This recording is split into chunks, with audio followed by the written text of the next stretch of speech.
In 1970, after a rush job to complete the track after a Can-Am race scheduled for another venue was canceled, the first race at Road Atlanta was run with names like Quick Vic Elford on pole, Dennis Holm, Bruce McLaren, Peter Revson, and winner Tony Dean. And no less a name than Sterling Moss was the Grand Marshal. In 1998, it hosted the race that would become legendary, both in its own right and as the genesis of the fabulous American Le Mans series, the Petit Le Mans. Now known as Michelin Raceway Road Atlanta, the track is still one of the greatest challenges in motorsport, brutally fast and massively consequential. And it is hosted a night showdown in the Full Send Sims inaugural esports iRacing series, round 5 of season 1 for Spec Miata. Hi everybody, I'm Greg Creamer. Great to have you with us once again. Joining me as always is Kyle Heyer. And Kyle, even before we got on the air, you and I were talking about how both we were so jazzed about being able to call some racing at this legendary track. I've only been here once, Greg, and it left a lasting impact on me. Make no mistake, this is one of the greatest racetracks in North America, probably one of the greatest racetracks in the world. It's got everything: elevation, flow, big curbs, tight corners, big fast straightaways and heavy braking zones. And of course, it's changed a little bit over the years, but it still remains one of the greatest challenges in racing. Well, and you saw that little note about the gravity cavity, and when you take a look at the shot, we'll see it from time to time, where the tunnel goes underneath the track. Just down there, you see the Motul signs and the like. The bottom of that tunnel was the bottom of the gravity cavity, or the dip, as they called it. I had the absolute delight of racing there probably 7-8 times when that dip was still there, and it lived up to everything anybody ever said about it. It was the roller coaster ride extraordinaire. It was wickedly dangerous, there's no question. Just funneled you into a concrete barrier on either side, but man, it was something when you got it right. And these guys, though, they're going to have an opportunity tonight to get the rest of the track right. And believe me, the new beach and turn 10 area is pretty cool too. But Morgan Burkhardt has been the guy from the drop. Rowan Gill snuck in there for a win, 2 wins in races, and winning 1 event. But Burkhardt just sort of led away, hasn't he, Kyle? And that's why he's got the big points. 156 points for Morgan Burkhardt, but one of the drivers on this list has been climbing up the point standings ever since Sebring, and that is Rowan Gill. 89 points. He had 0 after round 1 because he wasn't there, Greg. He's already up to 4th place in the standings and gaining ground on Morgan Burkhardt, but we're past halfway in the season, and it's going to take a lot of effort and maybe some bad luck for Burkhardt for Gill to get up all the way to the top of that list. Yeah, it's going to be tough, but nonetheless, you know that they're going to go after it. And Nicholas Rice-Puto, he had a really good start in the opening round.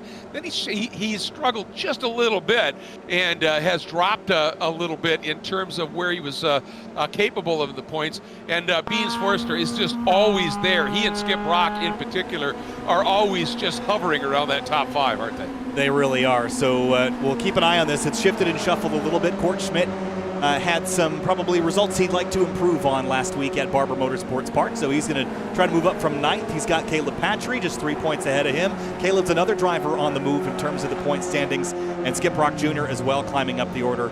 So really interesting to watch this battle as we continue to move on in our season. This is round number 5. Morgan Burkhardt, though, he is on top of the point standings, but he also is going to give us a preview of a lap around Michelin Raceway Road Atlanta. He's just leaving the pits now, on board with Morgan Burkhardt. Morgan, take it away, a lap around Michelin Raceway Road Atlanta. All right, well, here you go. It's just a little bit of a slower pace, but you're kind of, it's a blind corner at turn 3. You're kind of just going to, I look for the third to last stripe on the entrance curb, and then kind of chuck it in using all of the curbs you can, just kind of straight line it down the S's.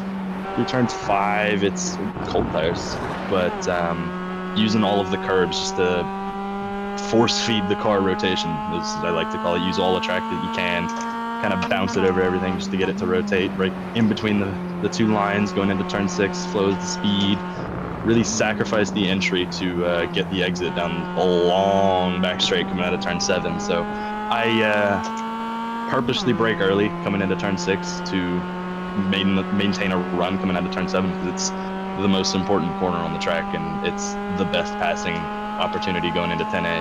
So it gets kind of special, is a good way of putting it. Coming into 10 on the last lap, or even penultimate lap, is who wants to lead who. and just kind of figuring that out. And then 10A is about the 100 board, down 2 gears, abuse the track limits coming into it, and just really flow as much speed as it's so steep uphill on the exit. Every single tenth counts because it multiplies coming up the hill. And kind of open up the entrance to turn 12 to start a flying lap. And right now I'm just thinking about, I want to use a little bit of the old pit out to open up the entrance into turn 1. It's cambered, so you can take a little bit more speed than you really think you can through here. And I don't really use all of the track because it bogs on the exit. And coming into turn 3, third stripe, popping over the curbs, kind of getting all of the extra rotation that we think we can, and straight lining it down here. Minimal scrub, minimal distance, shifting up into 5th, braking early into 5, on throttle early, using all of the curbs to our well advantage. We need a little bit of a draft off of Wozy here, and then get a little bit of break before turn 6. I buzzed the rev limiter a little bit because there's just not enough time to shift up. In between the first 2 lines, really getting it into the apex, using the curb to rotate more, braking early for turn 7, on throttle as early as we humanly possible, using all the run, all of the road, just get a really good run out of the corner. And I'm gonna luck out on this lap. I'm gonna get a toe all the way down the back straight. So that's pretty good so far. And yeah, like I said last lap, you really got to play which line do you take, because the over-under is really, really powerful into the chicane. So you really got to think about it while you're amidst in battle. Braking at the 100, down 2 gears, really abusing the track limits, flowing as much speed as humanly possible, getting a draft. Oh, this is good. Gonna maximize the entry, gonna not really worry about the exit speed here, because the start finish line is right there, and it's a 41.4.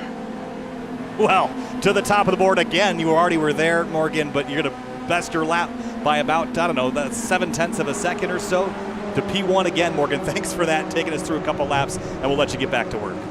Okie dokie. All right, man, what a lap. And I'll tell you what, Andrew Ozencroft, he was the guy that he drafted for a little bit. I think he was trying to follow Morgan up through turn 1, and he just did a huge tank slapper back there. So obviously Morgan absolutely flowing some speed. But you know, Kyle, there are so many legendary corners on this track, and we should mention Morgan's up by about 0.6 right now over Beans Forrester. Rowan Gill is 3rd, really close to Forrester. Jordan Rixagrini having a really good qualifying run, incredibly close to Gill. And a new driver for us, I think, Nicholas Belmont, is right up in the mix as well, having a solid run. And the gentleman that we were impressed with last weekend at Barber, Olivier Piatek, up there in the 6th spot. And as I say that, Caleb Patry makes a big jump into 5th. But, Kyle, we're talking about this track. You think about it, turn 1 is one of the great corners in all of motorsports. I mean, you just attack it. You turn in on absolute faith, because it falls away right there, a little bit off camber, and you've just got to have faith that you're going to hit that little compression and pick up the hill.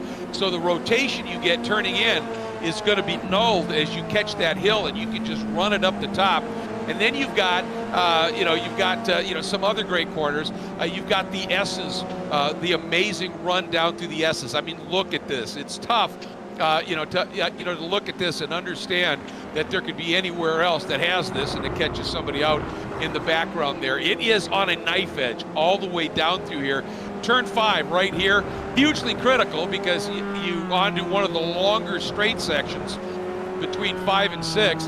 Then Morgan, talked about it. Turn 6 itself, a little bit of a bank to it, and you can roll more speed through there than you think because of that.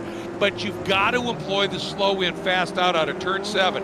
It's probably the most boring turn on the track, and it's without doubt the most important because of that launch onto the backstretch. And then you used to have the dip, which was just otherworldly, and now you've got the 10A, 10B complex, which gives you a lot better overtaking right here. This is pretty special as well. And as he said, over under, if you overshoot here, if you go fast in, you will be slow out. You're going to be an absolute sitting duck, and you've got to be mindful of that. And then you still have the run now as you come through A, now B, and you get on the power because you're climbing. Here's the old turn 11, and you see that curb to the inside of the bridge abutment there. In the old days, your front tires were on that curb. We just had somebody pound the outside wall there. But your inside tires were up on that curb through there It was just crazy. And then turn 12, you're just rolling immense speed down the hill, and about 10 feet off of that curb at the bottom is tires and a concrete wall. So as I said, massive consequence here. But the irony is, Kyle, for me, with all of these amazing corners, including the dip back in the day, my favorite corner on this track was the blind turn 3.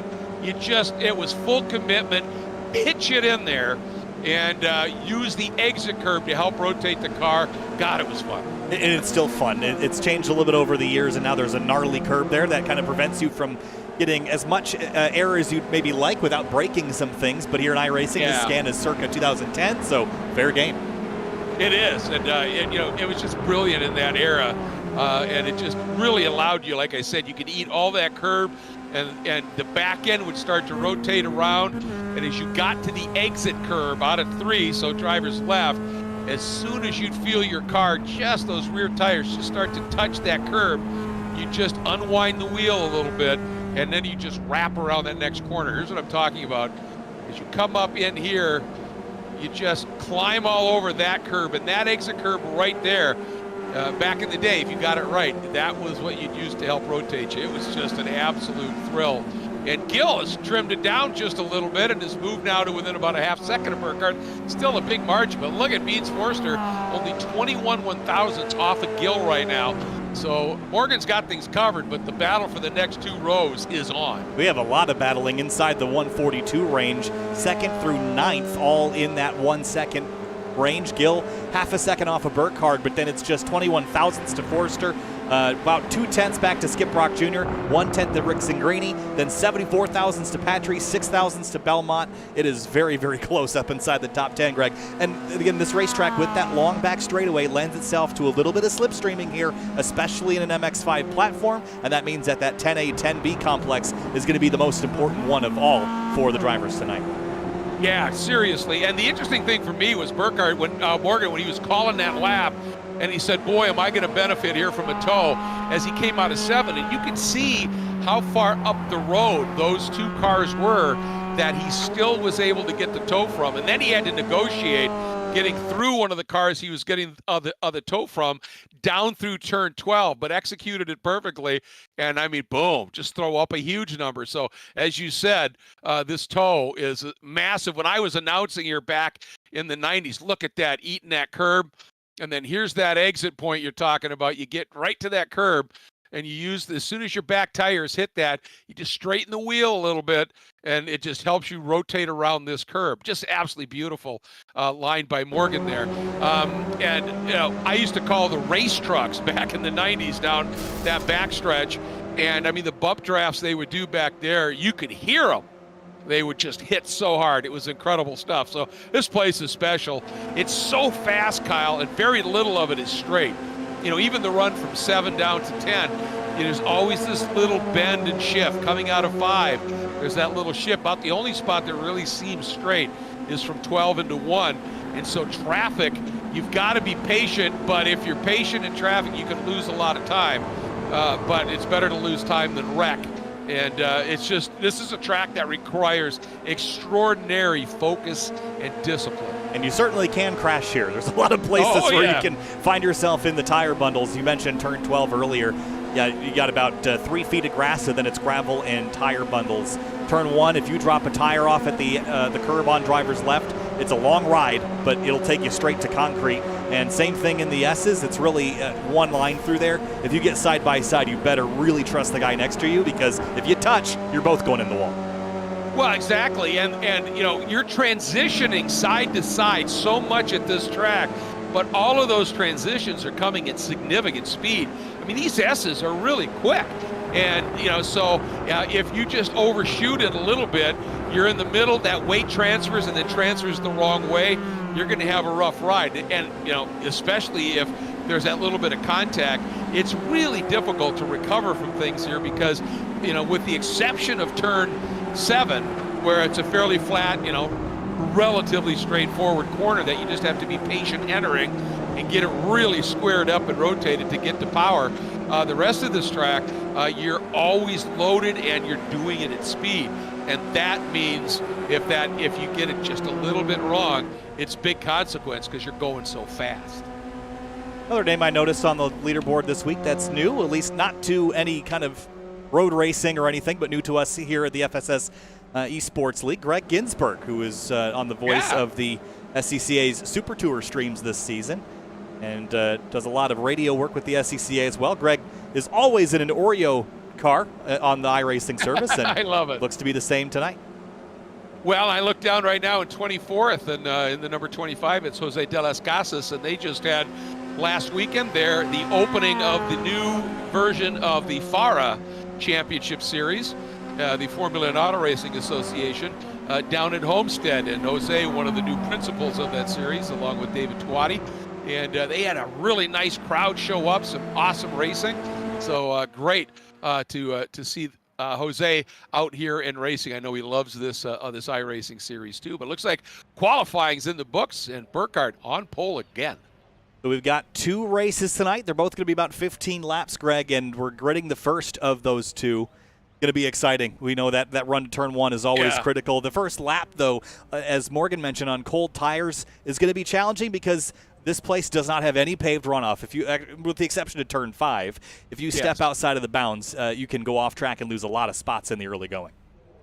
Yeah, I mean, obviously we talk about these cars being momentum. This track with its speed is a massive momentum facility, so you have any kind of a discontinuity in that momentum, it's going to hurt you. There's no question. And turn 1 is always a big one here at the start because for the outside row in particular, if you're trying to stick around the outside on those cold tires, the line's not as grippy out there, and it's such a fast turn, coming even from a rolling start, it'll catch you. So it's really crucial to just stay in your lane, in your line, get sorted up through 1, 2, and 3, and through the S's, and then start to go racing. We'll see if they can live up to it here. But tell you what, this is going to be absolutely phenomenal. And again, Burkhardt and Gill sharing that front row, although Gill a little late arriving, it looks like. Yeah, he's got about 30 seconds left, but let's start rolling through our starting lineup here tonight.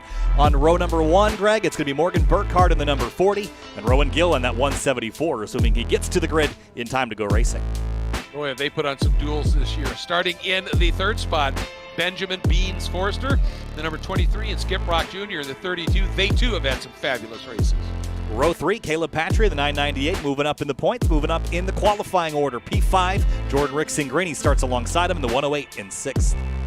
I think that might be Jordan's best qualifying effort of the season. Well done. Newcomer to us, the number 15, Nicholas Belmont, starting in 7th, and Olivier Piatek, who was so impressive last time out, starts in the 13th, or the 8th spot in the 13th. 9th place, Jordan Butler in the number 72, and Brennan Horn in the number 45 rounds out the top 10. Starting in the 11th spot, Charles Boley in the number 28, joined by Jeremy Fletcher in the number 69. 13th place is Chris James in the number 5, and Gianni Morrow in the number 17 starts 14th. Starting 15th, it's Andrew Wozencroft in the number 80, and Max Schweid in the number 98. Felix Borodady starts in 17th, the number 56, and Christian Rice-Sputo 18th in the 26 car. And starting in the 19th spot, driving the number 27, it's Carlos Mendana, and in the 20th spot, Seth Bowman in the number 42. 21st place is Jason Myers in the 88. Court Schmidt rolls off 22nd in the 172. Starting in the 23rd spot, the number 7 of Greg Ginsburg, as you mentioned, and Jose de las Casas starting side by side in the number 25. 25th place is Enrique Tomeo in the number 10, and Stephen Blethen starts 26th, the number 50. 27th spot, the number 66 of Derek Marcos, and Jim Friedhofer starts 28th, the number 89. 29th place, Carson Neal in the 117, and Luis Milares in the number 08 starts 30th. Greg, there's only one driver left on the order. That is Rich Green, who will start in 31st. All right, big field on a 2.5-mile, 12 counted turns track. This one is one of the great ones. I think we're going to see some absolutely great racing today. And you take a look there, the air temp, very pleasant, 74. Track temp, not too bad, 83 degrees. And humidity, not that bad either. So wind's fairly low. I think this is all about momentum and drafting today. Low humidity in the Atlanta area, that's a surprise. When I was here, it felt like it was 180%. And it was only 75 degrees or so, but we were all soaked by the end of the day. But the Georgian red soil plays host to this 5th round of the Full Send Sims Spec Miata series. Greg, these cars have a setup that makes them drive like the NB generation Miata that's used in the Spec Miata series in real life. So it's a little heavier, a little slower, but a whole lot of fun. Absolutely, and you mentioned that red Georgia clay. When you see the dust flying, you know somebody's had it off. And whether you're, it's on the car, on the tires, or if you're a corner worker on the bottom of your worker's outfit, you've got that red Georgia clay there. It stays forever. Here we go. Race 1, we're green. And Morgan Burkhardt using that inside line, noses ahead just a little bit. Piatek pops to the outside in the back. But it looks like Rowan Gill actually got a nice move, got some nice momentum. He's going to try and sweep the outside. And looks like he may have got that done. A little bit of contact spin right in the middle of the field. Oh, and it takes out Wozencroft. A couple other cars. Now we've got him spinning everywhere. Oh, huge, man. huge incident. That is a big one. I can't even count how many are in it, but we'll go back and look at it later. There's about 7 or 8 in it, I think. Beans Forster under attack from Skip Brock Jr. They're side by side into turn 5. Great stuff, and they got to let it settle. And oh, you can see that was coming. Really over-aggressive. Nice save by Skip Brock's going to come back on and somehow only lose about 4 spots. That was a great piece of driving to recover from that. As we watch now, it looks like Burkhardt has gone back around Gill, picked up the lead. Here's Nicholas Belmont in the white car chasing Jordan Butler in the 72. Butler's up a couple spots already. He started 9th. He's up to 5th in half a lap. That's a great start for the 72. Yeah, he did some great evasive when those cars were spinning in front of him, and then was able to get through when Brock got knocked kilter, and did some nice driving there as well. All right, here we go. Looks like that Horan having a look here. He's watching the battle up in front, which is a good one unfolding right now, and it's Piatek getting through on Belmont, at least temporarily here. I think he got him. Into turn 10 for the braking zone the first time. Chris James in the blue car. Going to get into Skip Brock, and he's going to spin into traffic. Oh, man, then got absolutely center punched. And Brock's got to feel like a piñata out there right now, because I thought he had maybe made that save, but it got all kittywampus on him, and now he's got to gather it up. And again, Gill down to the inside after making it an outside move at the start. Down to the inside this time. New leader as he sneaks through on Burkhardt. I think we're going to see this maybe this entire race, Kyle. I think so too, and Gill is really aggressive out of the gate. This is a place where you don't have to wait around. You can make passes in several different places. It just depends how brave you are. Gill already taking the fight to Morgan Burkhardt. They traded blows at Sebring, and then it was back in Burkhardt's favor at Barber, so Gill's trying to throw the weight the other way when it comes to gaining points here in round 5. Looks like Gill sporting a new livery on the car too, with the Lanes livery on it as well. Here we go down to turn 6, as I said, banked. So you can roll more speed than you think, which makes it easy to overshoot the exit of 6 and the entry into 7. You've got to be very disciplined, as I said, slow in. As Morgan also talked about, get the car turned and get the throttle well before the apex. Denny Stain, I was talking to him at one point. Denny said, Moss, the Spec Miata is one of the coolest classes because you are on the throttle way before apex. Very few other classes ever do that. And look at this. There it is, the little touch right there. We've got the bump draft going. And you can see that car in the front can get moved around just a little bit. And it looks like at this point Burkhardt is going to stay tucked in, not make any kind of a move here in the early going. Kyle, you think they're trying to maybe work on a little bit of a break now? I think they're trying. They've got about a 3-car breakaway between Gill, Burkhardt, Forster. You can throw Patry in there as well, so make that 4 cars. And then it's 2 seconds back to Jordan Butler, who's up to 5th place. So if they can just establish themselves as that group of 4, they'll certainly not have any more drivers join that fight. The problem is 4's a lot, Greg. I don't think they can all work together. 2 of them might be willing to, but the other 2 might not. I think you're absolutely right, which is going to make this really interesting. Somebody ducking into the pits there. Didn't quite catch the number, going back in the pack just a little bit. That is Jeremy Fletcher. Yep. I think he may have been in the wars in that opening few laps. Got a ton of nose damage on that car, so that's what's going to bring him down to pit lane. And while these 2 leaders, I think, big jump over the exit at turn 5. While we've got a moment, let's go back and see if we can pick out what happened to Skip Brock Jr. here again. This is on lap 1, heading down into turn 5. He had Patry to the inside, and I think they're going to come together right at the exit, or the entry to, no, it's actually the white car behind him. Yeah. That was Belmont, I believe. Yep.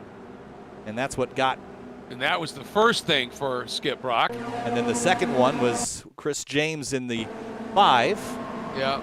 And right here, it looked like Skip may have saved it, but we were watching that big contact, and I could see that weight transfer we were talking about for Brock. As soon as that car snapped to the right, around it went. So he's got a lot of hustling to have to do here, back in the 15th spot right now for Brock. Gordon Butler's got a mirror full of Olivier Piatek and Nicholas Belmont. They appear to also be working together. We'll have to keep an eye on their lap times to see if they're making up ground, but they've got the right idea, Greg. If they stand any chance of catching that front 4, they have to cooperate a little bit. They have to. You're absolutely right. And it looks like those two, Piatek and Belmont, might be teammates as well. So they're going to do whatever they can to work together. And Butler just being really, really good at the beginning. And here we go. That's the move. It is Piatek down to the inside of Butler, and Belmont going right with him. And I think Butler realizing right there, don't try and fight it. Just release the throttle a little bit, let them get through so I can turn in and save my momentum through that corner. He did a nice job of it, but you can see just that little breathe, and they're through. Gunny Morrow in the 17, he is currently 9th. He was further back, I think, too, 14th at the start. Another driver that was able to kind of carve his way through those early incidents. Not a scratch on the 17 either, Greg. That's a sight to behold after starting that deep in the field. Yeah, that's pretty impressive, isn't it? And Myers in the 88 behind him in 10th, and he started a little bit farther back in the order as well. So these guys doing a nice job taking, and you have to, right? You got to take advantage when somebody else is sort of throwing things around up front, and you can get through on it. You got to go. Court Schmidt in pit lane, yep. Big time damage on the nose of that car. I think he drove down there on his own, so it wasn't like he had a reset, but now he's back rolling again. Looks like some repairs have been done, and he'll get back on the track. Can he stay on the lead lap, though? Looks like he will, as Rowan Gill and Morgan Burkhardt still push down into turn 10A. They are working really, really well, really hard, trying to break free of Forster and Patry, but they're just not able to do it here. And here we go, big lunge right there. That was the 15 of Belmont trying to get through on Piatek, and that moved Belmont out when he got to the next part of the corner, and just like that, Butler comes through. Remember, that's where Morgan was talking about. The over-under there is massive. What's the 5 stages of grief? Is denial one of them? Because I think they had denial last lap, and I think this is the acceptance stage where they've given up. They're not going to run down 6 seconds. They're just going to fight amongst themselves for 5th place.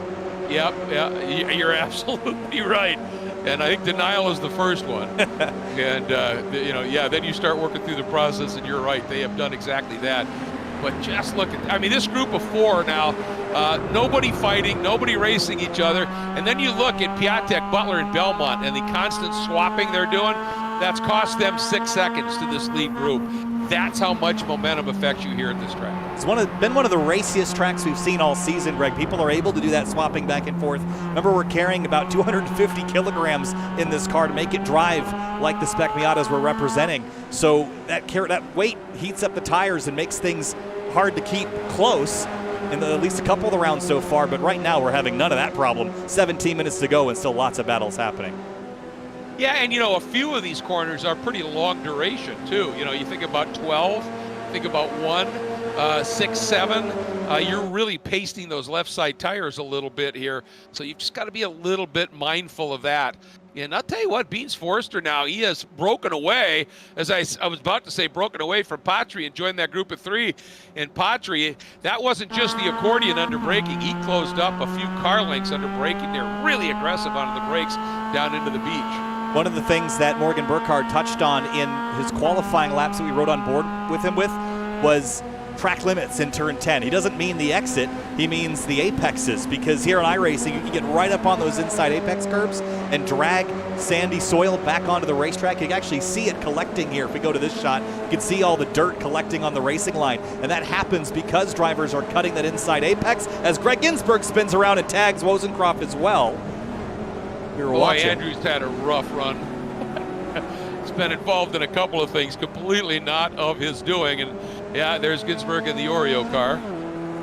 But as I was saying, that apex Yeah. curb, if you cut that a little bit too much, that's where you can get one of those classic iRacing slowdowns. It's really the only trouble spot here on this track. Turn 3, you'd think you could get it, but you have to be pretty aggressive over that corner to get the slowdown. Turn 10, though, you get a little bit greedy on the entry, and it will cost you big time.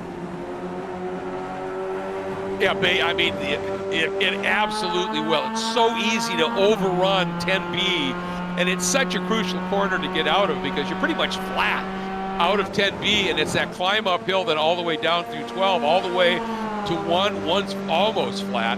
So if you're bad out of 10B, you're bad for a large percentage of this track in terms of your pace.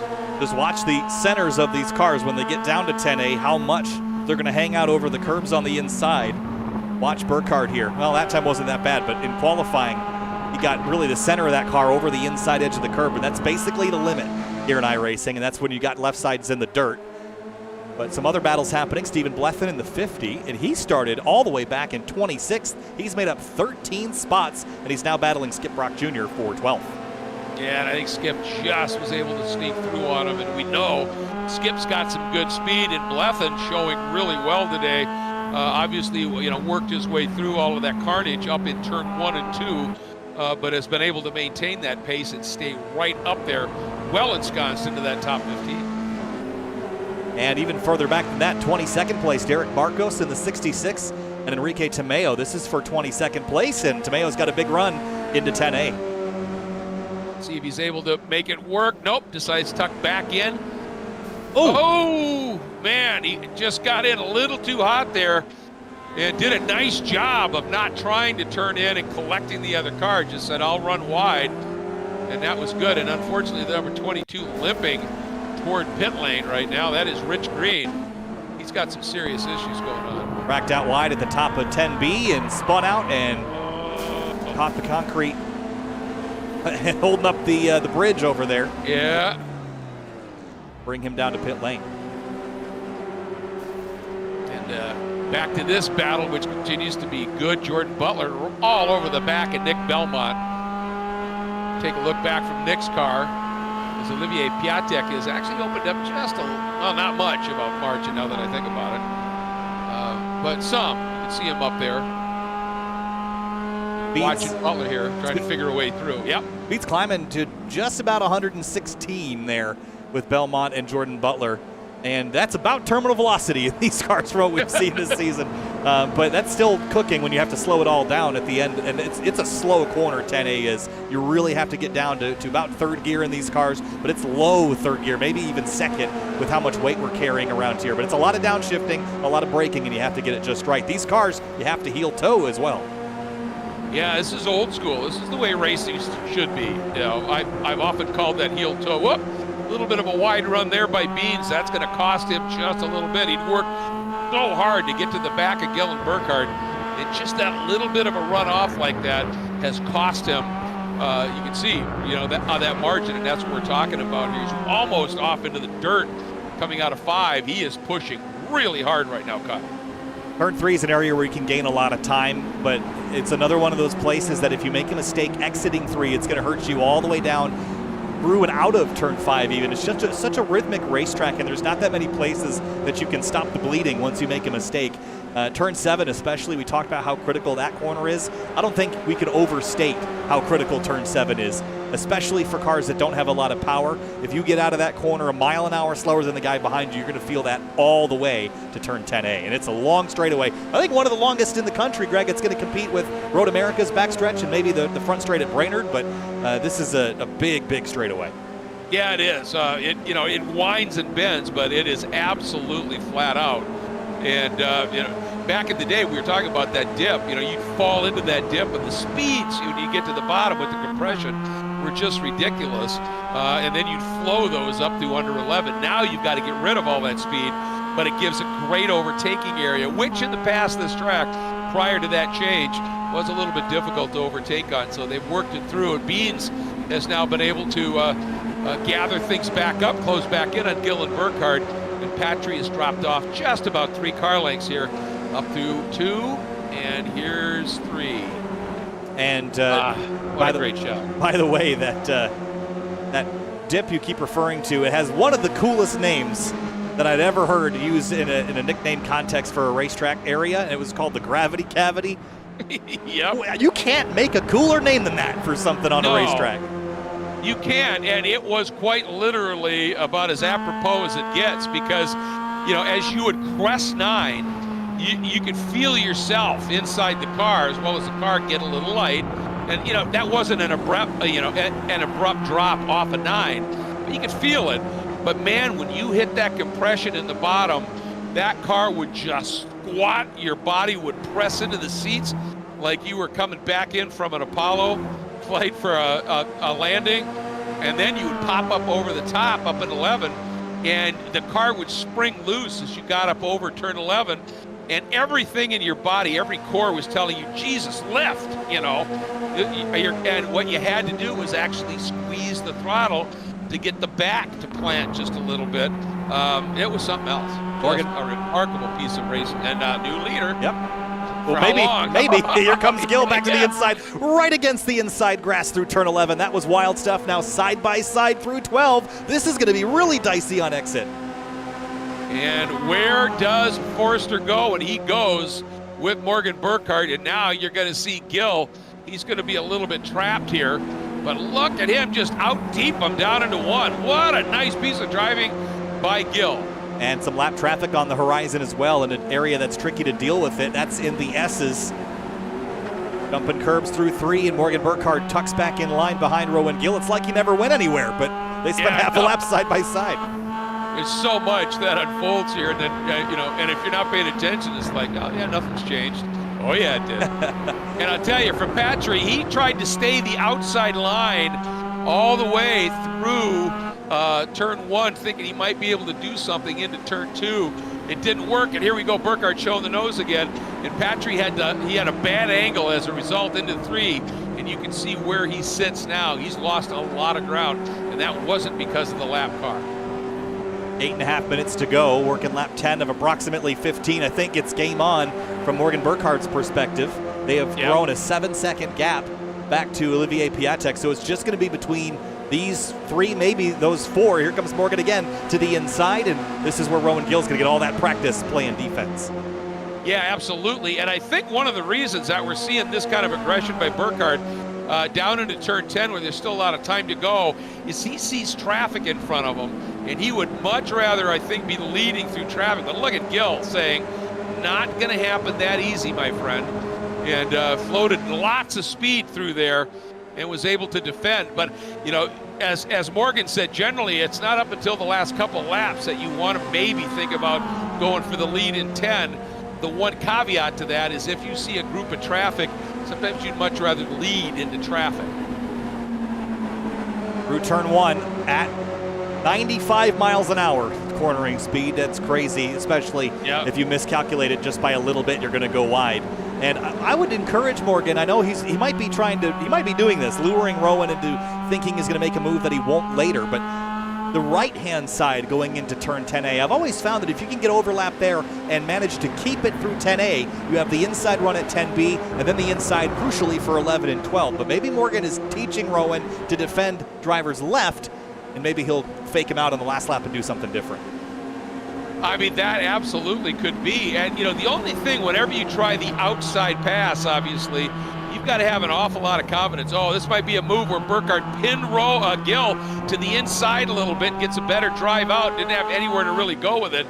But the only issue is whenever you try an outside move, you need to have complete confidence in the guy that you're trying to pass will give you that lane on the exit and not just run you wide, either on purpose or by accident. But look at this. Here's where Beans giving Morgan a little bit of help here, a little bit of a bump draft.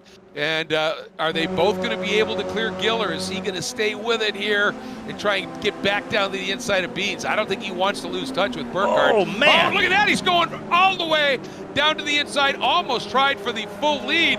He's still going to have that outside spot, Kyle, but it's like Beans is going to have the inside line down through 12. Yeah, but this is exactly the thing I was just mentioning, where Beans was on driver's right into 10A, and look where he is at the stripe in front of Rowan Gill. So 5 minutes and 59 seconds to go. It's game on here at the front of the field. And Morgan Burkhardt now has all three of those competitors he was battling in the rearview mirror. Yeah, and look at that. Gill actually went all the way back to fourth as Patrick was able to come up alongside him and actually make that pass stick going into one. So you're right, game on as we're coming up on 5.5 minutes here. Lap times about 1:40, so what, 3 laps including this one? Looks like it. Positions changing hands back here. Olivier Piatek, big time damage on that 13. What happened to him? Oh, yeah, seriously. Oh, right here, exit of turn 12. He was behind, I think this is the lap car, Rich Green in the 22. He was coming down the hill. And the 22 goes to the inside, and Piatek turns in, gets tagged, and then yeah, there's the real impact into the concrete. Yeah. Well, that concrete has seen some massive accidents over the years. Here's Here Gill. we go, Gill now coming up on Patry, trying to get by him and maybe get back into this battle again for the lead here, and he's able to sneak through. Patry tucks back in. And he's about a half a second back, which is a sweet spot for getting a lot of slipstream. Yes. And look at how much more braking he can apply into 10A when he's not directly following somebody. So often you're braking early to kind of stay in line, but when you're not playing that game, when you're trying to make up ground in the braking zone, Gill is able to take about, well, took 2 or 3 tenths out of it on the entry and lost it back on the exit. But now it should be about, well, this time might be 3 to go. Short laps here, Greg. We'll see how it pans out. Yeah. Well, and you bring up a good point, because when you're running in a pack like this and you're not leading, you have to be very mindful of where, adjusting your braking point so you don't just run through the car in front of you to your normal braking point. And the other thing, folks, if you're not really familiar with this style of racing, look at what Patry's got to be doing there sitting in fourth. When these guys are all together, he's driving through 4 windshields, to really see what's going on. So, and with this track, as I said, it's constantly changing direction. Come up on traffic in crazy spots. It is a mentally torturous track. Trying to keep your focus all the time. That's why I'm always impressed with the drivers in the Petit Le Mans, for example. In the real world, or even here in iRacing, I've seen it on the digital side, how much work it is. It's exhausting to bring an LMP2 around here at 1 minute and 8 seconds a lap or whatever it is. It's fast. Oh, it is, and with traffic, when you've got GT cars, you think about Le Mans, and Daytona, that's just 24 hours, that's just long, right?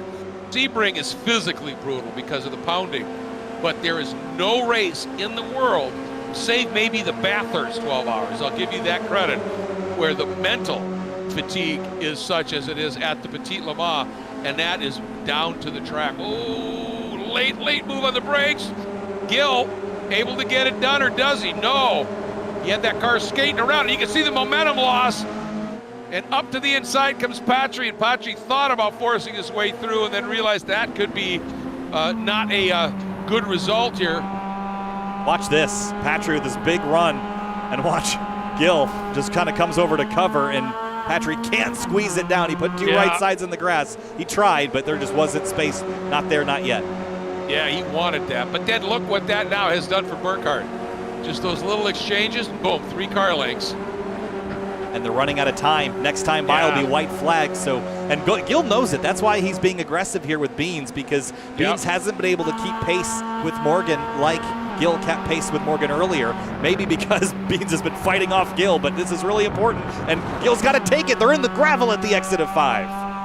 He's got to find a way, and he's got to do it now. This is everything here. I think he's just going to try and stuff it down the inside here into 6. He had no option. He's down to the inside. Now you can see Forster going to try and keep the outside.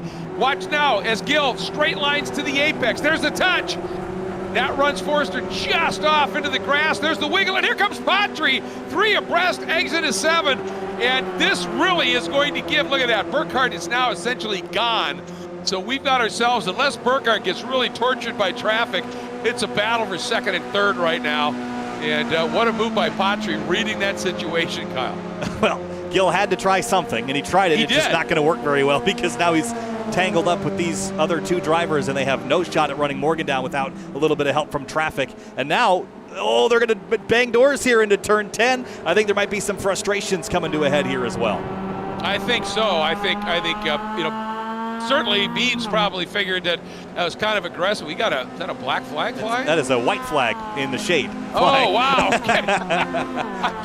I was thinking it shouldn't be white. Gotcha. So, last lap, Burkhardt now in that one exchange, Kyle, up by 2.5 seconds.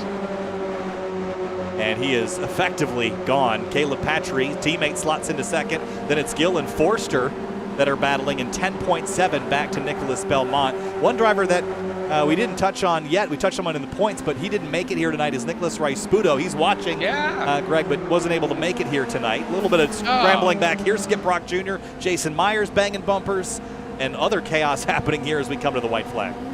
Yeah, right now, Brock trying everything he possibly can to move up as much as he can. I mean, came in here 5th in the points.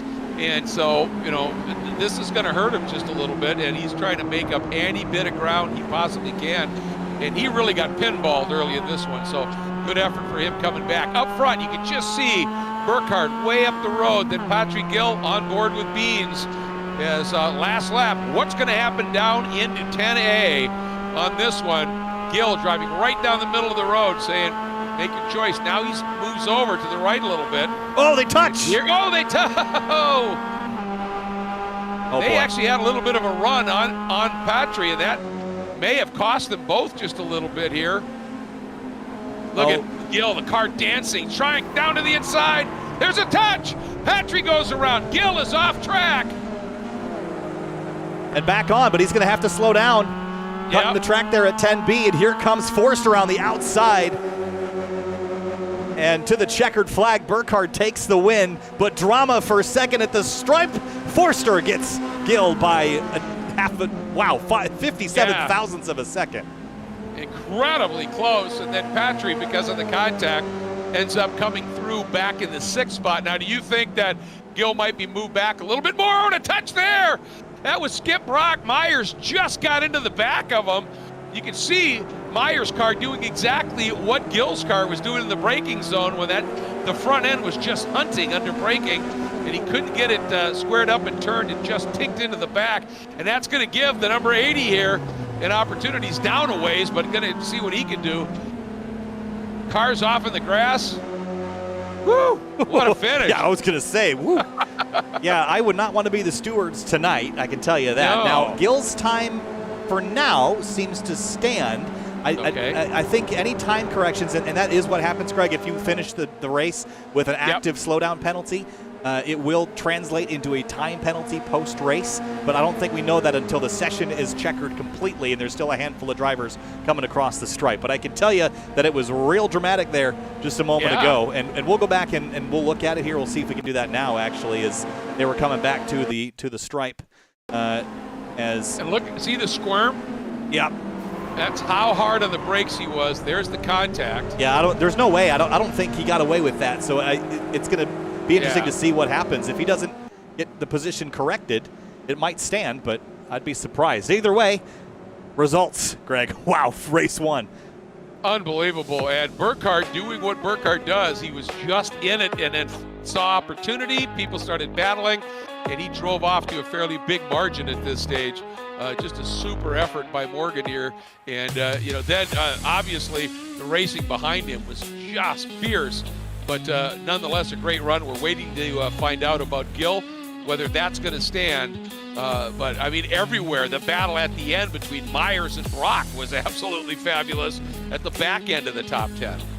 Certainly was. It was great racing. We do have a guest with us tonight for this intermission period before we get on our second race. It's Andrew Benna, one of the stewards for the series. Andrew joins us now. Andrew, welcome to the broadcast. Race 1, wild here at Michelin Raceway Road, Atlanta. Take us through this series, how it kind of got put together, what the goals are, and what we can look forward to. This is a series that we're going through, and we're having some live stewards coming through, watching all of the races to help control some of the chaos and help provide some education. We're looking to add to our team as always, and looking to allow people to have fun and make some great memories here on iRacing. And we have a little bit of a program that we're looking on trying out. If Kyle, you want to talk about that? Yeah, so I guess I mentioned in a previous broadcast that there is a way that if you set up some cameras, you can basically place virtual corner stations and have flagmen basically radio back to race control all the different flag conditions around the circuit in a digital context and kind of use that as a training tool. And Andrew, it sounds like that's going to be implemented, or there's a plan to implement that in the future. Yes, so we're hoping on going through one of our long-term projects that we're looking to roll out is to have people on corner stations. We'll have you'll be provided with the camera angles that you're going to be covering for that night, and maybe, just maybe, we'll be getting you a VR headset and being down there on the corner. We don't want to go through and replace getting that real life experience. We just want to go through and help provide some additional training for people who may have that little bit of an bite to get out onto a flag station, or who just want to go through and try something a little bit different and supplement their real life experience. Well, and I'll tell you what, Andrew, one of the things, I'm still a corner worker. I love doing it. And there are two really important components to corner working. One is observation. And, that's your job, is you're the eyes and ears of race control. And so learning what to be looking for, what to be watching for, what race control needs to know, that's all massive. But the other part of it is, and, in the real world application, is being safe. And understanding where you need to be looking when there's traffic coming, so that you're not going to be involved in something. And there, sim training, whether it's for driving, whether it's for Apollo moonshots, putting people on the moon, the fact that it's now available to help you learn the nuance and the safety aspect of corner working or corner marshaling, I think this is just mega. Of course, yeah. I did about 50 weekends, or not 50 days last year, out on corner stations and on track across the country, everything from Formula E down to local club track days, and coming back and having people hop on iRacing and just take a look at kind of what we're looking for, and where we're looking, really goes through and helps provide that little bit of an extra help when you get somebody on that corner station for their first day and first weekend. And it's one of the most fun ways to go through and watch a race without having to be behind the wheel. It's the second best seat in the house besides being behind the wheel. Yeah, you are absolutely right about that. Corner working is just an absolute joy, but you are out in harm's way a little bit. So having this advanced experience before you do your first appearance on the track, a live track, is invaluable. And then if you continue to do this to hone your skills a little bit, same thing as driving. You hone your skills in a corner work as a corner marshal, you're going to be more astute, more able to do the job, just like you are, as you're behind the wheel. So I think that idea of Kyle's and the application that you, Andrew, and the FSS stewarding team are thinking about is just superb. Yeah, it's something that we're looking to go through and help once again transform how people look at sim racing, and to help build a full community and keep this community that we have going alive. Yeah, absolutely. Got to ask you quickly, what did you think about the move at the end by Gil and the contact with Patrick being one of the stewards? We got you on the spot here. It went through and made for a great show. I absolutely love the response. Yeah, when you're done stewarding, I think a political career is in your future. Hey, always something. I love it, man. Thanks so much. Thank you, guys. Thank you, Andrew. Getting gridded for race number 2 of the night, and while we were kind of waiting to get our next race on, here's an idea of what a corner station spot would look like here in iRacing. This is down right after turn 4 on the run down to turn 5 here, Greg, and I'm not in virtual reality, can't turn my virtual head at the moment, but you can actually set up controls in iRacing with just an Xbox controller and be able to look around and zoom in and all those things. I hope someday iRacing will add a feature to kind of manually flag. I think that'd be really neat. You can do that from a race control perspective with full course yellows and things of the sort, but not yet on a local configuration. But I think that'd be a really neat feature. It's certainly a great plan for it. But Greg, before we get into this, we've got a lot of partners and people that make this all happen. 3P Logistics and Full Send Sims and more. Take us through that before we get rolling here. Yeah, absolutely. I mean, obviously, Full Send Sims, this was their idea. And owner Court Schmidt, extensive background in military simulation and participates in real-world racing. Obviously, he runs in these races. And FSS builds custom turnkey racing simulators with both real-world racing and simulation training in mind.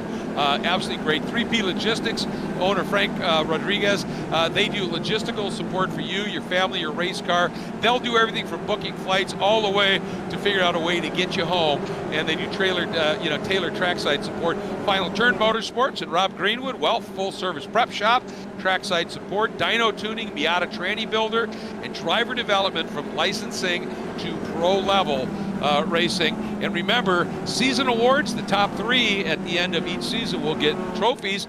P1 will get a direct drive wheelbase, P2 will get a set of load cell pedals, and P3, recently announced, will get a choice of either an H-pattern sequential shifter or a 2-year iRacing paid subscription.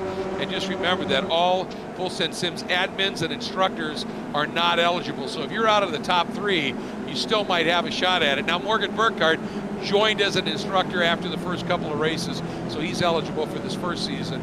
But otherwise, don't give up, man. You've got opportunities here. And you can also do one-on-one instruction sessions. Full Send Sims is offering them. Just go to fullsendsims.com. And Morgan Burkhardt, along with Beans Forster and Conrad Chachik, what a group. So you're able to do that. They just completed a driver school right here in Road Atlanta on Friday, February 10th. Hope a lot of people took that and are finding it beneficial for today's racing. They think about it all here.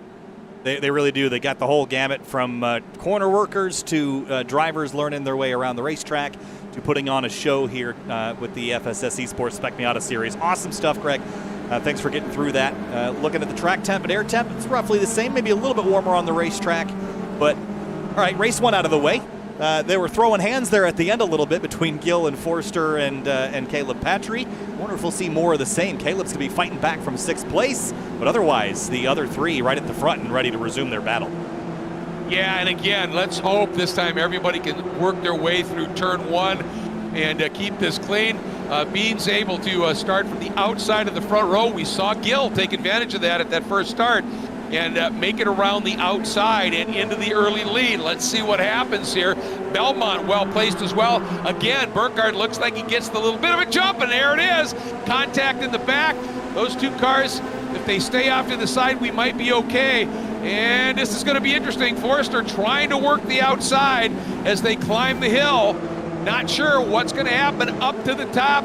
And it's Burkhardt and Gill actually able to work around Forrester, and it looks like Patry sneaking through as well. Butler right up in that mix. What a start. That was a wild one. Morgan Burkhardt leads the way down to 5, but Rowan Gill back into 2nd place. Now, Rowan learned some things last time around. He knows that means Forster isn't willing to play ball with them. Caleb Patry got caught up in all of it, so they're going to take those learnings and apply them to this race. I think we might see some different dynamics with those 4 at the front of the field.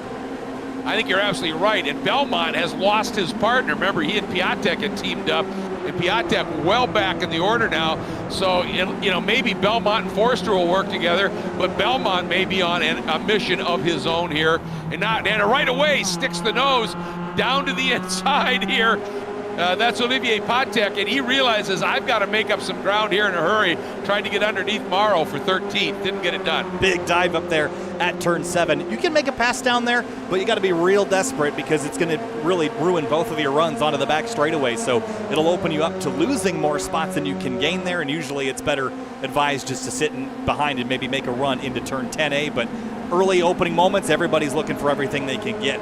Back up to 4th place, Beans Forster has pressure from Belmont, and Beans has to be careful here in this early going because those front 3 already establishing a little bit of a gap.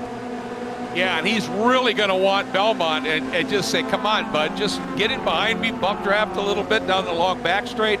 Let's try and catch these guys. Then the gloves can come off in a few laps, and let's see what they're able to make happen here. And behind the 15 of Belmont, Butler, Horn, Brock, Myers, all these guys aren't that far back either at this stage. And there's Brock swinging it way wide.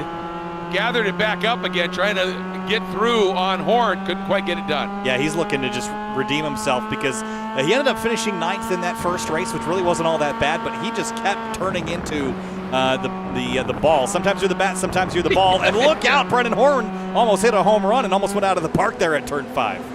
Yeah, and somehow was able to hang on to it, didn't lose a whole lot of ground. That was an impressive recovery. But yeah, you're absolutely right. Brock in that first race, he was a pinata and somehow still ended up well up into the top 10. So great recovery drive, just taking that red mist and just using it as a motivator for speed and not letting it get the better of you. Impressive stuff.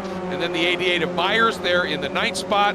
And behind them, the 117 of Neal, first appearance up into the top 10. Gianni Morrow ended up coming down pit lane in race 1 right towards the end. There's Olivier Piatek in the 13. These two are the ones that were side by side a lap ago at turn 7. And look at this, side by side again a lap later.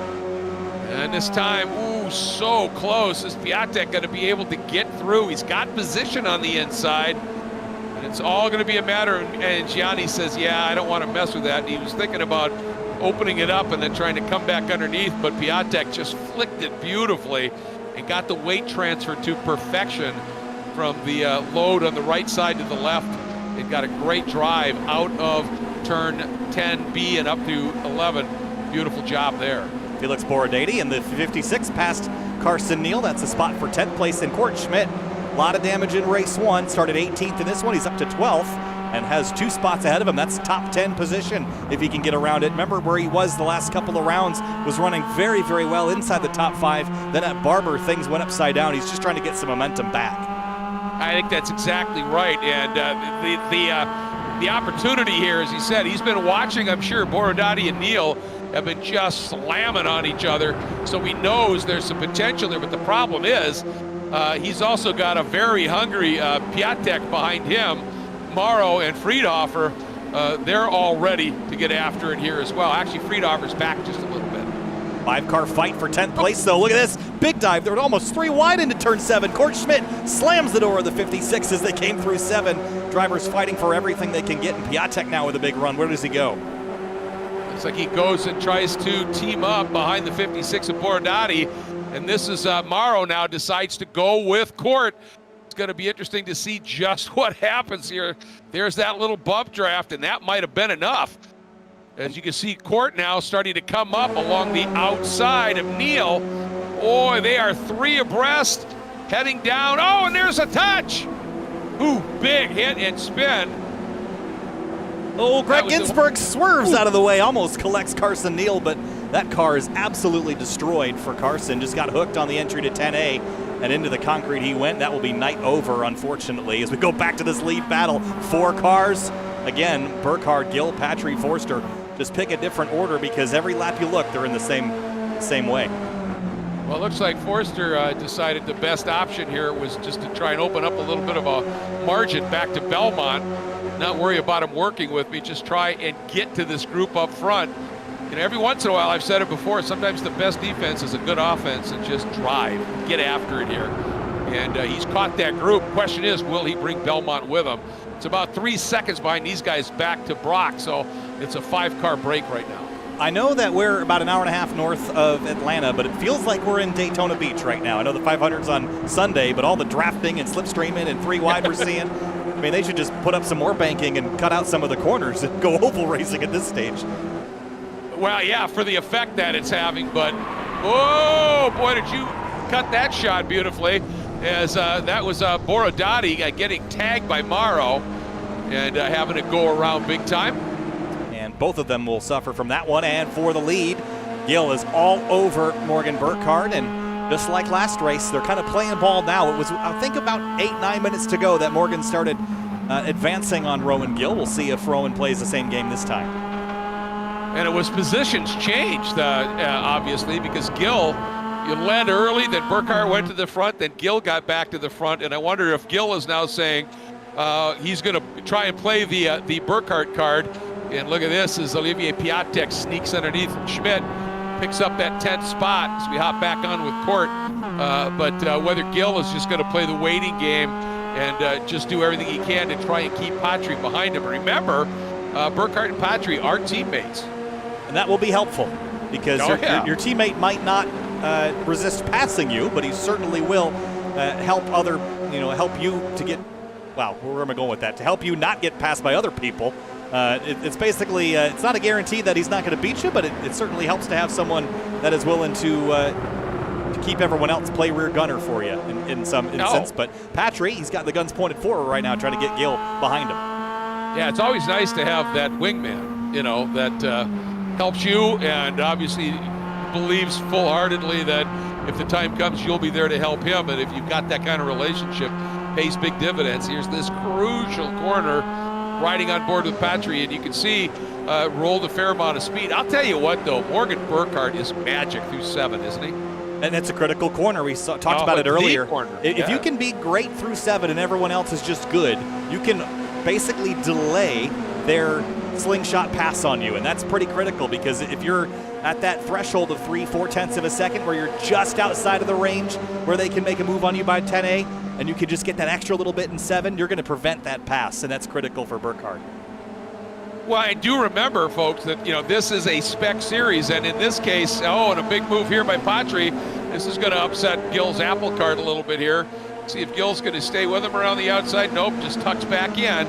It's a wise move. Let's see if he's going to try the counter move here. He got a great run, but here comes Forster.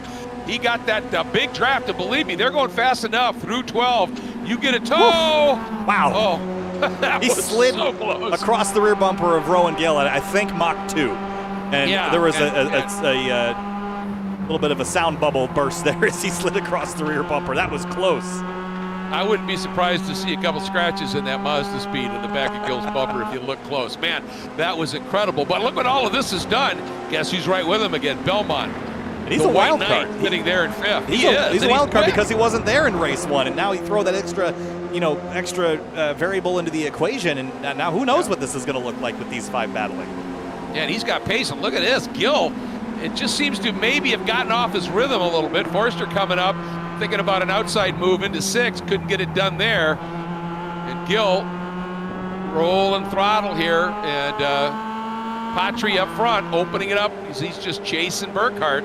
And this is extremely dangerous for Gil and Forster and Belmont to have the 2 teammates paired up like this because they are just going to get into that 2-car tango, bump draft, and drive away unless Gil can keep touch. And I think Gil is the only one that's going to keep touch with Morgan Burkhardt and Caleb Patry. We saw what happened when Forster got up there in race 1. He just wasn't able to keep touch with Burkhardt, and Morgan drove away, and it was game over. There's that lead group of 5 behind them. Brock Butler and Horn having a really good scrap right now for the 6th spot. There is the 32 of Brock. I think right now he's pretty delighted to have a little bit of room in front of him and a little bit of room behind him. So he's not going to have somebody just out of nowhere careening into him at this point. And he's going to try and throw down some laps. And there they are. And then behind them, this battling is fierce indeed. That's James and Race Budo. Holy cow. Holy cow. That was wild. Yeah, I think he just badly overshot. He made the pass attempt here, got in too hot. Watch it here. Looks good there, but then, no. Gave it all up on exit. That was an impressive move by Rice Budo to plan that out and be able to dive up underneath him when he made that mistake. And you know what? That shot, that replay you just showed, defined. Oh, what was it, Groff? That's the big ride in 1 you're talking about. They did a nice job to not let it spin and get into the wall. But that shot you were talking about, that defined fast in, slow out. Jason Myers around at the exit at turn 5.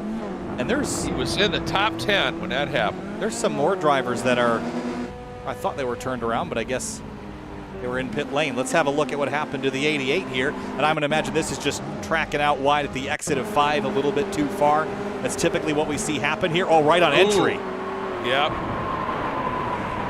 Yeah, you get loaded in if you are still on top of that entry curb as you turn into 5, right at the backside of the curb, it drops off a little bit, and the car pogoed a little bit, and around it went. Well, I'll tell you, Belmont is in this right now. He is there. Keeping pressure on Forster. Yeah. Well, and that's, we talked about, the first race, he was showing some impressive speed. He hasn't run with us before. And obviously, in that first race, he's figured out a few things about these cars. The other thing I wanted to mention, and Kyle, you can even add to this, obviously, but you talk about these cars are all set up to run in a certain way. They're full spec down to the setup.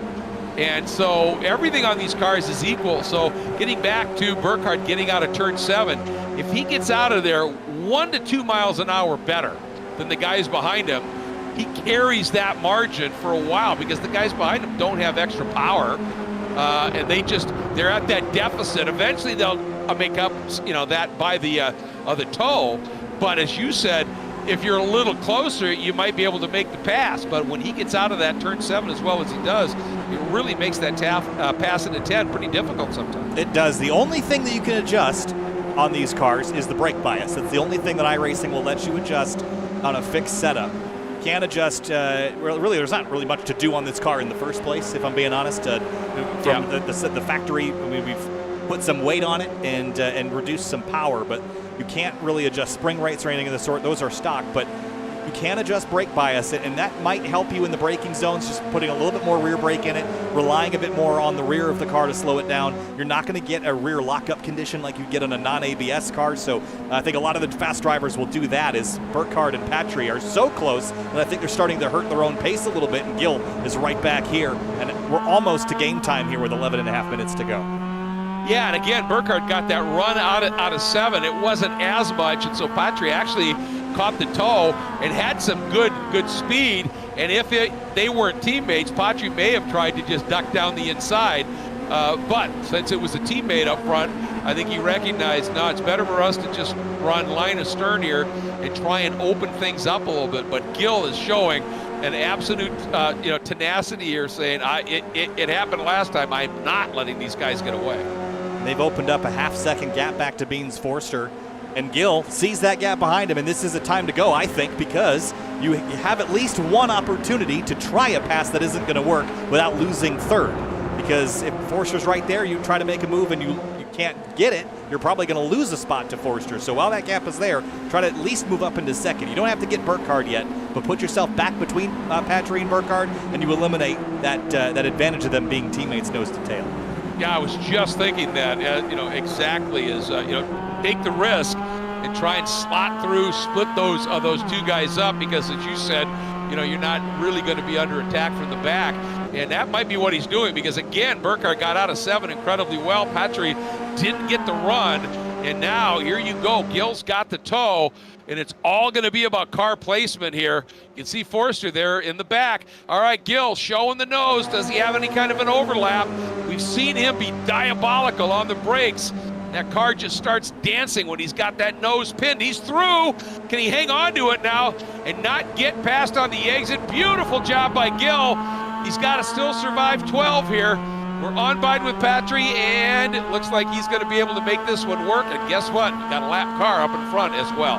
And they only lost a couple tenths of a second to Morgan Burkhardt in that exchange, which means that Gill is still well within the drafting distance, which means that next time into 10A, he might be right back on the bumper of Morgan Burkhardt. Well executed pass, got a big chunk of apex curb at turn 1. Not a place where you really want to touch the curbing, and Patry is right back on him as they head into 3 with that lap car up the road.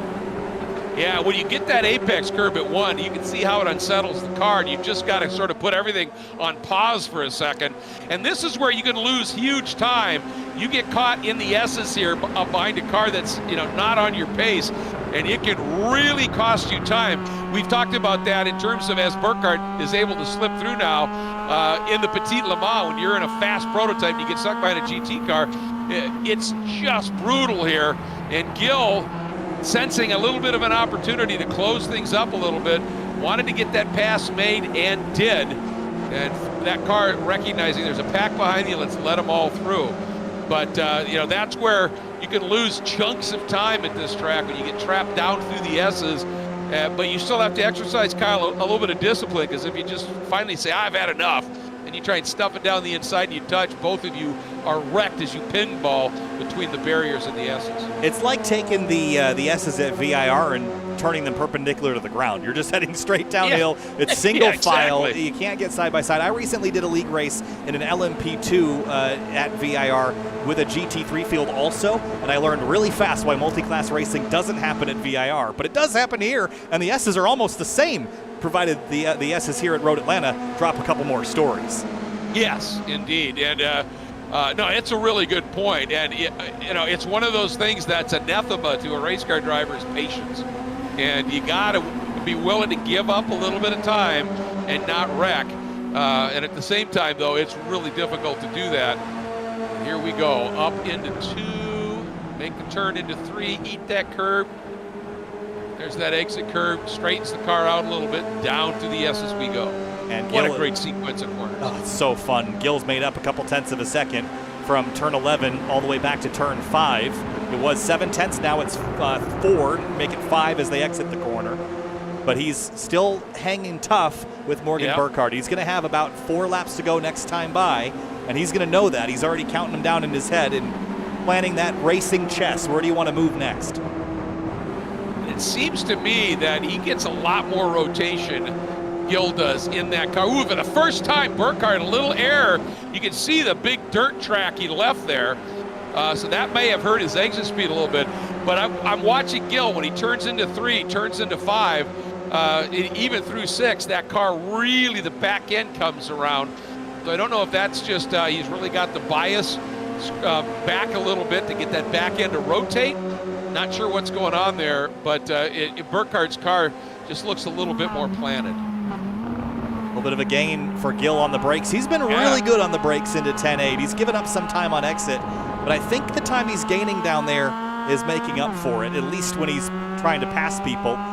It's been inconclusive at times, but he's willing to go on the brakes at 10 feet later, and that's enough to at least get him alongside people and open up the door.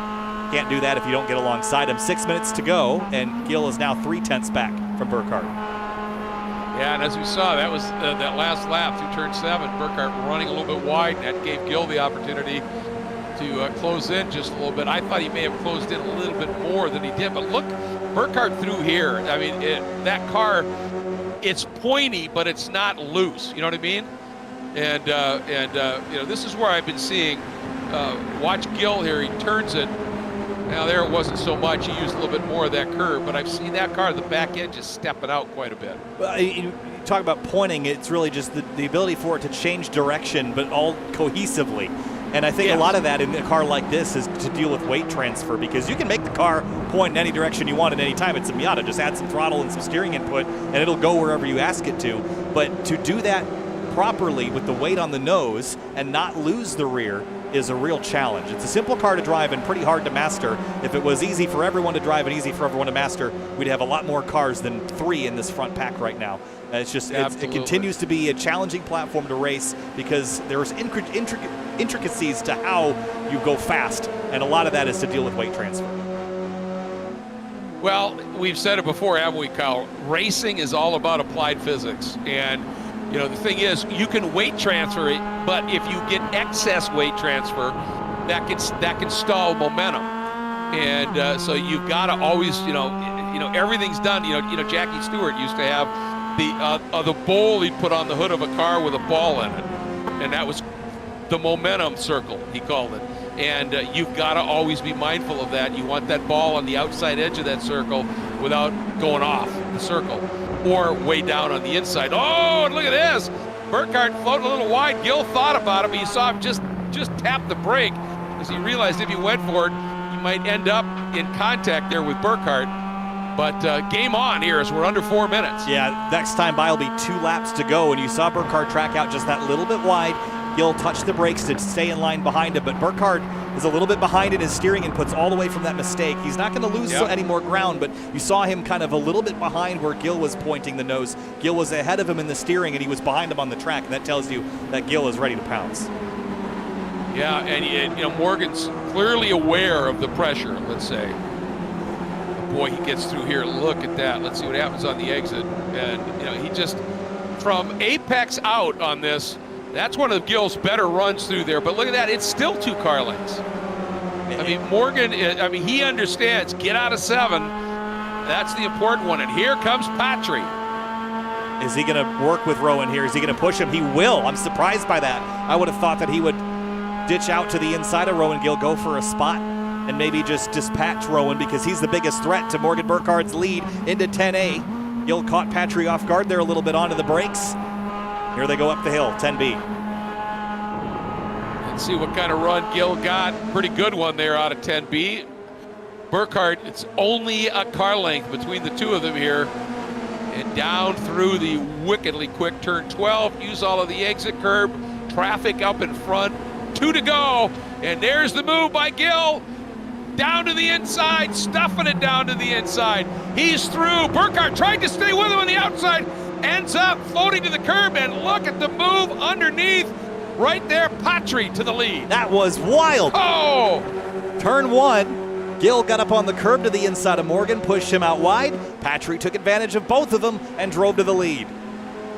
And look at that. Beans Forster, who had dropped off by, 3 seconds or so? He's part of this battle once again. That's how quick it can change. And that's twice now. We've seen Patry read traffic beautifully. And did it in the first race, and that one was a classic. If we're marking Roman numerals, I think we've etched an entire wall of opportunities that Gill has tried to create for himself, but it just hasn't worked out. It's got to be so frustrating time after time after time again. Everybody's in the dirt at the exit of 7 trying to carry speed. Yeah, they know it's just everything is on the line right now. And the question is, do you want to try something down in 10 on this lap? And try and lead the entirety of that final lap, or do you want to ride in second and do something on the last lap? And Gill got a nice head of steam, pops to the outside. I don't know, because Burkhardt's going to fill that gap immediately. And I don't know if Gill was thinking, I've got too much speed to not go. He's going to try the outside, gets into the dirt. Car's going to snap around, then contact with Forster, and around Gill goes. And he may have made that work if he didn't get those rear tires in that little bit of that dirt you've talked about, that red Georgia clay, get dragged up onto the track. Oh man, Gill again coming to the white flag is going to drop down the order, but now it's a battle for the lead. Patry defending from Morgan Burkhardt. Burkhardt goes down the inside. Patry tries to cross him over, just punts him in the rear as they head up the hill, but Burkhardt's got it back, and Patry's going to have to get real creative to get back by his teammate. Yeah, and it's going to be interesting down into 10 here, because we know how good Burkhardt's getting out of turn 7. But Patry now, they may be teammates, but gloves are off. And he is just going to be glued to Burkhardt here through the S's, up into 5. Burkhardt got that front end with that tire, really hammered that curb, but managed to carry the speed, opens up a little bit at the exit of 5. That was massive. That run through the S's and 5 was huge for Burkhardt. Only half the lap left for Morgan Burkhardt, and this one, it looked like it was going to slip away from him, but then it all came back all of a sudden. And could this be another swept round for Morgan Burkhardt? Greg, he has just been on it all season, and his points lead shows that. And Gill had been gaining on him, especially with those wins at Sebring. Lost a little bit at Barber, and it looked like it was poised to eat into that lead some more, but Morgan Burkhardt has just been, I wouldn't say flawless, but certainly has been in the right moment, in the right place. Yeah, he's been stout. Let's put it that way. And again, he got a massive exit out of 7, and Patry just couldn't match it. And Forster a couple seconds back, and unfortunately Gill now back into 8th. So struggling now, but here we go down the hill. Morgan Burkhardt looking at the checkered flag for his 3rd, I think, sweep of an event, with Patry, the teammate, 2nd, Forster 3rd, Belmont right there in 4th, and Brock sitting in the 5th spot, and there is Gill. Got back around Horn, trying to stay in 7th spot, and does, with Horn in 8. But Brock, after what happened in the first race, coming through in 5th. Butler, a great run to 6th. Piatek just couldn't do much.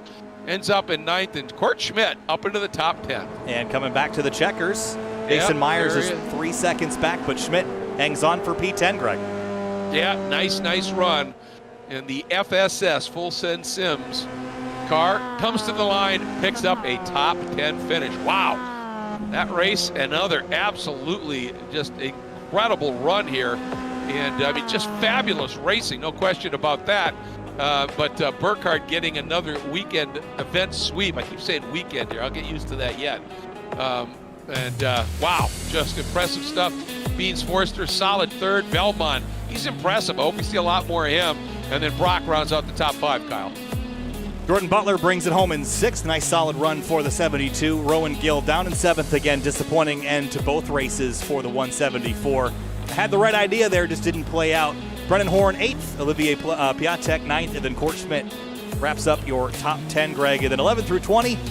Some of these drivers still making it back to the checkers. Rich Green, Seth Spolman. But Greg Ginsburg 17th. Made his way up through the field a little bit here as well. But Jason Myers just outside the top 10. Yeah, and I mean, both he and Wozencroft, again, they were showing some pace, but had little moments where they were caught up in things, and that obviously hurts. It dropped outside of the top 10, but they were showing some good speed. So, boy, I'll tell you, another entertaining couple of rounds of racing. As always, as you take a look at the rest of the field here, this place, Road Atlanta, Michelin Raceway Road Atlanta now, wow, it just puts on such great racing. And it's such a mega facility in every sense of the words in terms of a racetrack, as we said. Huge speed, huge consequence, huge fun. Well, we knew that coming in, Greg. It just happened to deliver on its promise. Yeah, and we talked it up big in the opening, and then it came back and proved it right. That big move down there in turn 1 by Rowan Gill, that was phenomenal. I didn't expect that to be the spot where Rowan would give it a go, but he just chucked it down there and almost made it completely work. It just happened that it just kind of all fell apart on him a little bit later in the lap. Well, you know what? I wonder, and my guess is that he knew he was not getting the exit out of 7, that Burkhardt was, but he was getting through 10A, 10B, 11, 12 well, and thought maybe this is the better spot for me to give it a go. But look at Patry, read that. And they crossed both him over, out. Yep, and just right down the inside. What a great move there by the 998. Yep. Let them fight. I'll tell you, I have, coming through turn 1 there, I've been there when there have been cars wrecking in front of you. And, it's one of those deals. When you get somebody dicing like that, you stay out wide because it's sort of like height in a plane, right? The higher you are, if you got a problem, it gives you more options. Well, you stay out wide when guys are dicing to the inside, it gives you a little bit more time and room to plan an attack, and he made that absolutely superbly. Third place driver in race number 2 was Beans Forster. Brings it home in P3. Beans, wow, tonight was a wild one. Race 1 and race 2. People throwing hands there at the front of the field, crossing over, big dives into 10A. You had all of it out the windshield for the most part. Take us through your race tonight and your charge up to the podium in race 2.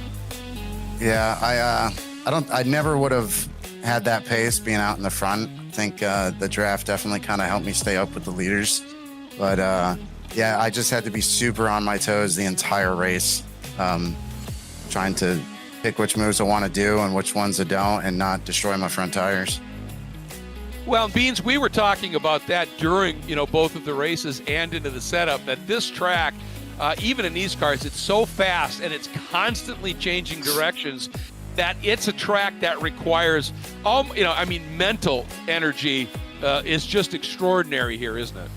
Oh, absolutely. I mean, the little break that you get coming down the backstretch is almost barely a break, because usually you got guys either bump drafting you or jockeying for position. So you really don't ever have a break here. It's so tough physically and mentally.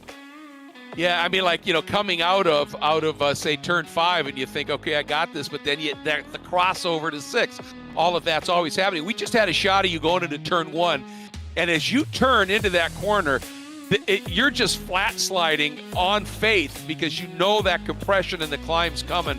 It's one of many amazing corners here, isn't it? Yeah, it's such a great track. It's one of my absolute favorites just because of how challenging it is. And when you add other drivers into the mix, it takes it up even another notch. Yeah, it's a special place. At turn 3 here, it's always been probably my favorite corner for when I was driving here. That blind approach, full commitment, and using that exit curve to stop your slide. This place is special, and always a treat to watch you race it, man. Yeah, it's always a treat for watching you guys broadcast. It's such a good job. Super excited to watch it after this. Oh, thanks, man. And, of course, BIR coming up next, another great one. Oh, my favorite track, my now home track. So, Ooh, excited. watch out for Beans. Giving it to Beans at VIR. I'm loving it, Beans, man. Well done. Yeah, thanks, guys. Thanks, Full Simpsons, for putting this on. All right, thanks, Beans. We'll see you next week. Yeah, see you guys. All right, we're going to bring in the teammates both at once, Morgan Burkhardt and Caleb Patry together, both first and second in race number 2. Caleb, let's start with you. I want to go back immediately to that move down at turn number 1, the 2 leaders side by side, and then you came from top to bottom elevator move and swung to the inside, took the lead away. Take us through your race 2. That was fun to watch. Oh, thanks. It definitely was a lot better than race 1. I definitely felt I had more of the car under me this race. Race 1, I kind of made a few mistakes and was trying hard just to keep with the group, and I think I burned my tires off. But this race I felt a lot more calm. Felt like the car was a lot better. But yeah, just kind of tried to stay with Morgan and Rowan there, and then with I think it was 2 to go, I just saw Morgan defend and Rowan, who got a little sendy there both races, tried to go to the inside, and I just kind of saw them push wide, and I just swung wide and went underneath. And was kind of hoping to hold it, but then Rowan and I made some contact there, and I don't know what corner it is. What is it, 10A? Left-hander? Yeah. We made some contact there, and then it damaged my right rear, so my steering was a little off, so I unfortunately wasn't able to stick with Morgan there that last lap, but it was definitely a good race. I definitely had a lot of fun. Well, and you were pretty opportunistic at one point in race 1, reading traffic beautifully and making up a couple of spots. And in this track, as we've been talking about, because it's so short, it's so fast, it's constantly changing direction, and you've got traffic, being able to read that traffic a little bit is huge here. And as Kyle was talking about, the way you read what was going on in 1 in that second race, I mean, that was clinical. That was beautiful. Oh, thank you. I didn't really think too much about it. I just kind of saw them both go to the inside. I'm like, okay, they're going to push wide. So I got to do is just kind of brake a little early and then turn in and sweep underneath. Oh, yeah, well, but you executed it. Right, yeah. and, not everybody actually always makes that work. The other thing I was going to ask, we were speculating a little bit about, was it a surprise when Gil went down the inside into 1 late in the race there? And my thought on that, and since you were following Morgan, Morgan was getting out of 7 so well. Do you think that's where Gil said, I'm not going to get him clean down into 10. 1 is my shot? I'm not really sure. I just know when I saw he had the run there and saw him kept moving farther and farther to the right, I'm like, okay, yeah, he's definitely going to go for it here. So then, at that point, my mind was already made up of what I had to do. So, well, and you executed it beautifully and end up in up in the box and sitting in second, man. Well done, as always. Well, thank you. Appreciate it, guys.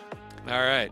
Thanks, Caleb. Morgan Burkhardt here with us as well. Picks up another week sweep here, this time at Michelin Raceway Road, Atlanta. Morgan, tonight started on pole and finished both races where you started.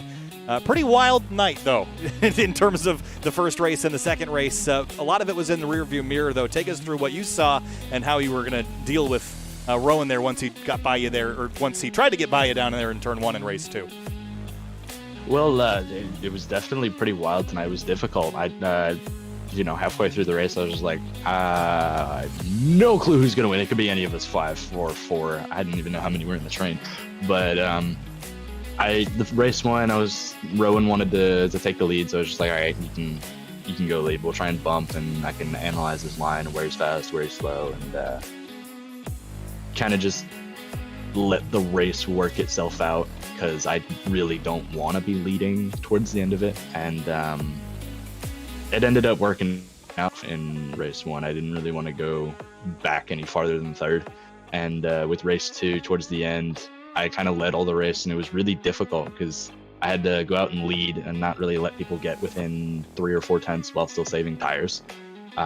So I had to, after lap 5 or 6, I had to back it off a little bit because I could feel the tires starting to slip a little bit, and managed to keep it for a while. And then in turn 1, with 2 to go, I just kind of tried to make the move look really unenticing, but I left just enough room, and fair play to him. He made a good move, and he got up the inside, but we both pushed wide a little bit, and Caleb, beautiful move. I mean, really, really well done to just undercut the both of us. But I noticed he had damage and he was kind of loose through corner, so I got the run and turned to one and was able to go around him after that because his car was really loose in the right-hand corners. I mean, it went around the corner really well, but anything that was a left-hand corner, it was really sketchy. So got pretty lucky with that one.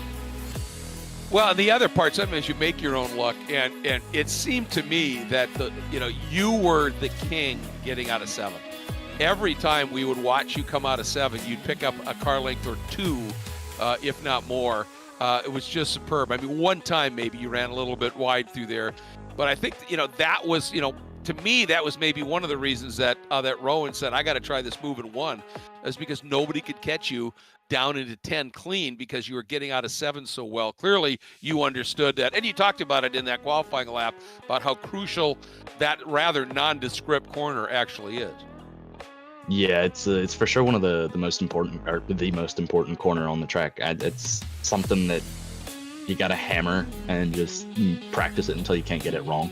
And I've driven here so many times. I've had the sim for 2 years. I've driven GT4, GT3, the new MX-5, the old MX-5, Formula cars, all of them, NASCAR, you name it. I've driven everything here.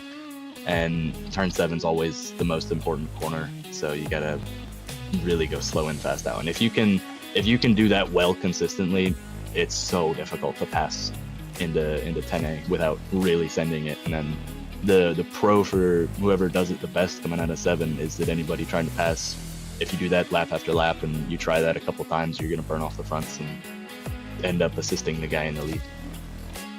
Well, I think that's exactly how it played out. So you clearly understand the racecraft here, and as always, man, just a treat to watch you race. Just just having your understanding of what needs to happen, and then the execution that you're able to put together, and doing it all with what appears to be some relative calm. But as Kyle said, if you just look at the deal, pole, win-win. But what happened in between all that was absolutely phenomenal racing. And another great job, man. Well done. Thank you very much. I appreciate it. Clearly, Kyle, whether it's Sims or real-world racetrack, nothing like seat time. Nothing like seat time. And again, that's one of the benefits of something like iRacing is you can get in an MX-5 and then 5 minutes later be sitting in an 800 horsepower stock car or a 700 horsepower lightweight LMP2 car, for example. There's really no limit to the things that you can try, the things that you can learn in a sim like this. It's really, really neat, Greg. But what a great round of racing here. I love this track. We came in knowing it was going to be good, but I think that even exceeded my expectations. I think so too. I mean, we knew, like you said, that this track has potential for so much, and boy, I mean, it at least lived up to it. I think, as you said, it exceeded it. And the interesting thing to me is, we go to VIR. That's the place Paul Newman has always said, if there was a heaven on earth, it's VIR. Another really, really challenging, fun track. So that should be good. A little bit longer, a little bit more leg to it, but still should be great. But as we wrap things up here, I do want to say, just in case you haven't caught on yet, Full Send Sims, we're pretty high on those folks. And we were just talking about how much you can learn from sim racing. Well, Full Send Sims built incredible custom turnkey racing sims. This was their whole idea, setting this up. Remember, they offer real-world trackside sim rentals. If you're racing at an actual racetrack and you need a little bit of track time, you can do something there as well. So, keep that in mind. Also, a big thank you to 3P Logistics for all of their support of this championship and the fact and the support that they also do for racers at the track as well. Final Turn Motorsports, same deal. Full service prep shop and their dyno tuning, their front running chassis builder, and they take care of driver development from licensing all the way to the pro level. If that's the journey you want to take, you've got a path. And again, a big thanks once again to Full Send Sims. A huge thanks as always to Kyle. Man, enjoyed calling these with you so much, and this one was especially fun. Looking forward to VIR and everybody tuning in. Thanks so much. We'll see you next Thursday night from Virginia International Racing.